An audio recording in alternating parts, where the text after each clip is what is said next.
ꯈꯨꯝꯖꯔꯤꯌꯥ welcome back ꯃꯌꯥꯝ ꯁꯤꯒꯤꯁꯤꯗꯤ ꯑꯣꯛ ꯃꯄꯨꯝ ꯊꯣꯡꯕꯅꯦ ꯃꯌꯥꯝ ꯊꯣꯡꯕ ꯍꯧꯔꯒꯦ ꯍꯦꯟꯖꯥꯡꯁꯦ ꯑꯩꯈꯣꯏꯅ ꯊꯣꯡꯒꯦ ꯑꯗꯨ ꯍꯥꯞꯄ ꯍꯧꯔꯒꯦ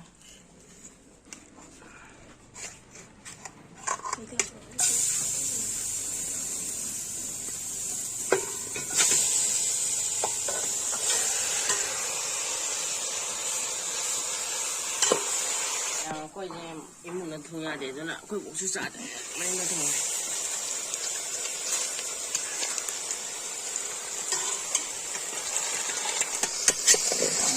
ꯊꯥꯎ ꯎꯠꯄ ꯍꯧꯔꯦ ꯃꯔꯣꯏ ꯃꯄꯥꯡ ꯈꯔꯗꯣ ꯀꯥꯔꯦ ꯃꯌꯥꯝ ꯃꯔꯨ ꯃꯄꯥꯡ ꯀꯩꯀꯩ ꯍꯥꯞꯄ ꯍꯧꯔꯒꯦ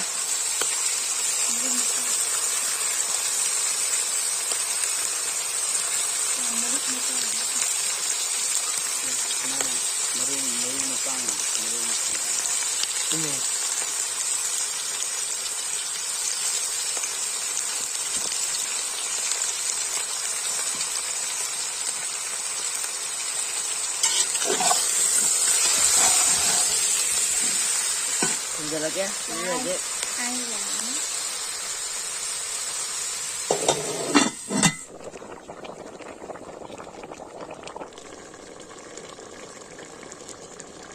Ya masih hijau thong lo sele, tu, mapum ni, jek cara ready tu ada. ꯈꯨꯝꯖꯔꯤꯌꯥ welcome back ꯃꯌꯥꯝ ꯁꯤꯒꯤꯁꯤꯗꯤ ꯑꯣꯛ ꯃꯄꯨꯝ ꯊꯣꯡꯕꯅꯦ ꯑꯗꯣ ꯅꯍꯥꯟꯒꯤ ꯌꯥꯎꯗꯕ ꯑꯃꯁꯨ ꯌꯥꯎꯋꯦꯀꯣ ꯁꯤꯂꯦꯛꯇ ꯑꯗꯣ ꯑꯩꯈꯣꯏ ꯁꯤꯁꯦ ꯄꯨꯂꯞꯇꯤ ꯆꯥꯕ ꯉꯝꯃꯣꯏꯗꯣ ꯈꯥꯏꯔ ꯆꯥꯗꯣꯏꯅꯦꯕ ꯆꯥꯛ ꯂꯥꯝꯅꯤꯉꯥꯏꯗ ꯄꯨꯡꯁꯦ ꯀꯌꯥ ꯇꯥꯈ꯭ꯔꯕꯅꯣ ꯈꯪꯗꯦ ꯑꯗꯣ ꯈꯥꯏꯅꯕ ꯇꯧꯔꯒꯦ ꯑꯩꯅ ꯈꯥꯏꯔꯦ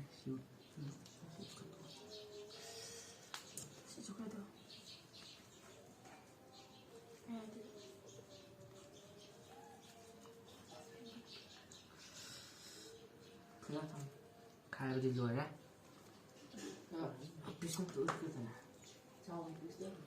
चाव तो सी पिक्सी पिसे तो ग्रेवी सी दे ग्रेवी है लेता लुटा हम तो जैसे लाए देख मैं चाव हो गया अब मुझे ना थबी मैं चाव हो गया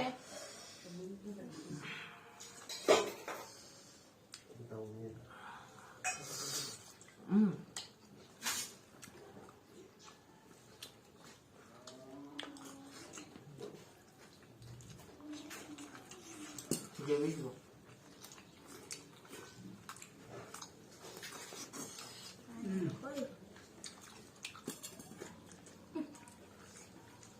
Chả cái đó ăn hầu đấy. Ngon. Nó cũng rồi để đây ví dụ rồi.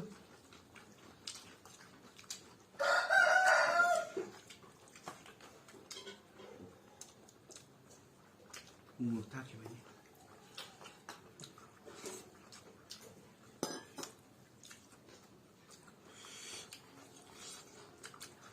hao rồi Quên là một vàng là tôi đấy khả nào của pixel đấy quên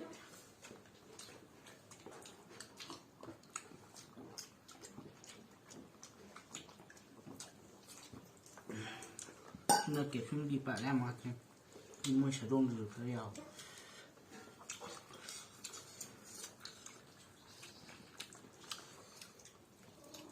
xa đi xa đi đi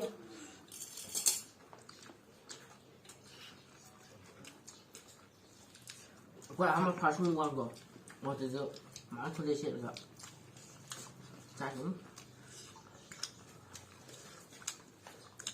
anh ấy chụp hình say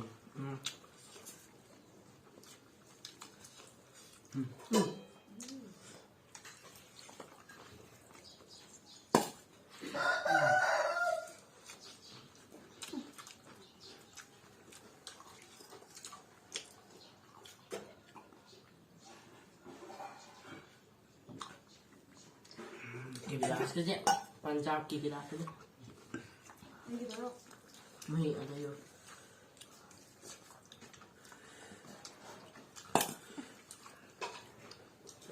Kasi luto. ꯊꯕꯤꯁꯤꯡ ꯏꯪꯍꯜꯂ ꯆꯥꯏ ꯃꯣꯔꯣꯛ ꯈꯔ ꯁꯥꯅ ꯆꯥꯕ ꯄꯥꯝꯃꯦ ꯑꯗꯣ ꯑꯏꯪꯕ ꯑꯃ ꯌꯥꯎꯗ꯭ꯔꯗꯤ ꯀꯩ ꯀꯥꯟꯅꯤ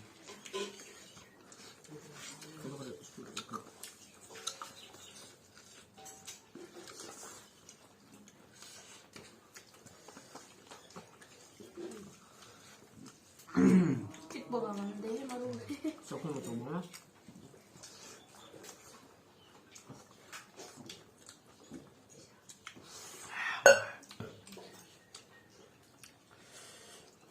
누사 이게 맛있는 시 맥주는 좋은데 싸바이 더 비는 드세요. quay được nó xa bay rồi. Một thái sắc này vẫn cứ liền luôn. Mau lúc gì kìa.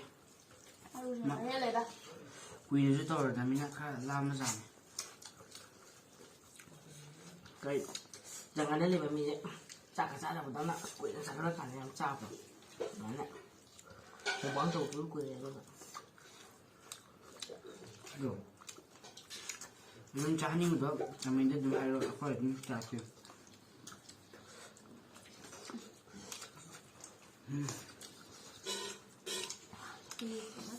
Để khi để chúng phúc thằng ngập nhiều chào được. Nó có thể luyện thái sắc trong hoạt động.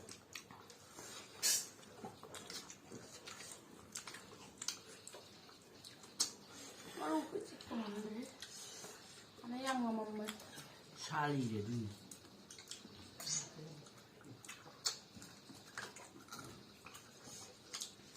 xa bị experience rất mạnh rồi Phụ thần vào đã nè. Xin chào cái đống tội Nó không ra sơ lục.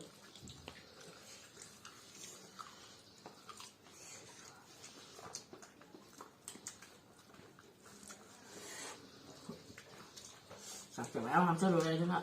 Sao mình chế độ. Sao mình mới yên đây.